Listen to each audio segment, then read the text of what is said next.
We're continuing our breakdown of the 2015 NFL Draft with the Executive Director of the Reese Senior Bowl, Phil Savage. And Phil, we're going to combine the 5th and 6th rounds with your highlighted picks here. The first player to go from the Reese Senior Bowl in those 2 rounds? Yeah, in the 5th round was Grady Jarrett. He went with the first choice of the 5th round to the Atlanta Falcons. And of course, his story well documented. In the 2nd round, he was expecting to go to the Falcons at pick 42. In the meantime, his house catches fire. Everyone has to evacuate, and all of their personal belongings, his trophies, kids' jerseys, Clemson memorabilia goes up in flames. And a good story and a good ending for him. A nightmare turns into a nice dream for him.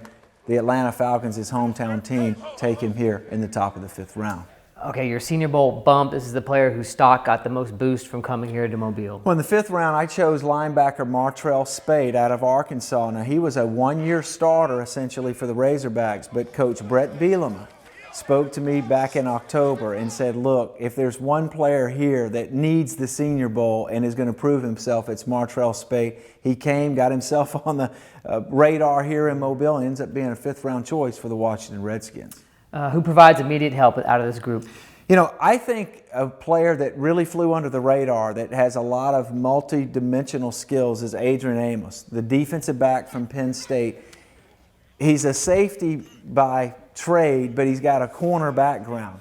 And so the Chicago Bears take him. They have a major void in the back end of their defense at the safety spot. I think he may be able to get on the field this year as a potential 3rd safety in their nickel package and maybe even be a starter by the time it's all said and done. All these NFL clubs seem to be kind of looking for that value pick, a steal in these later rounds. Who's your guy out of the 5th or 6th round that might be a good value pick? Well, I thought one of the most underrated players in this draft was David Cobb, the running back from Minnesota. He was here in Mobile, and in the practices Tuesday, Wednesday, Thursday, although Amir Abdullah from Nebraska and David Johnson from Northern Iowa had very impressive weeks, kind of quietly, David Cobb was solid from beginning to end.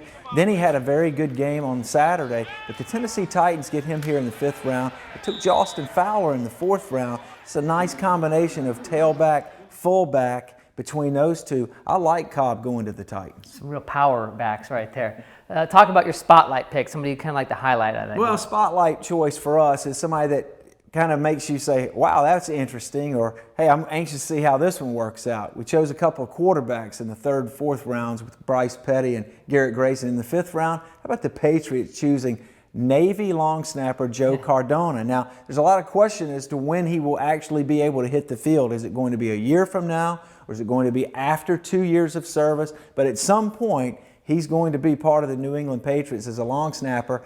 He actually threw a snap 71 miles an hour between his legs, Rob. I mean, he can really whistle the football, maybe the best snapper in the country this year. Well, yeah, when you're a long snapper and you get drafted, you're doing something right, I guess, huh? Absolutely. And, of course, he was the one specialist in our game that was drafted this year. So they must have really seen the value in Joe Cardona. So that's our 5th, 6th round. Next, we're going to look at the 7th round and what we call the 8th round. Those are the undrafted free agents. That's coming up at SeniorBowl.com.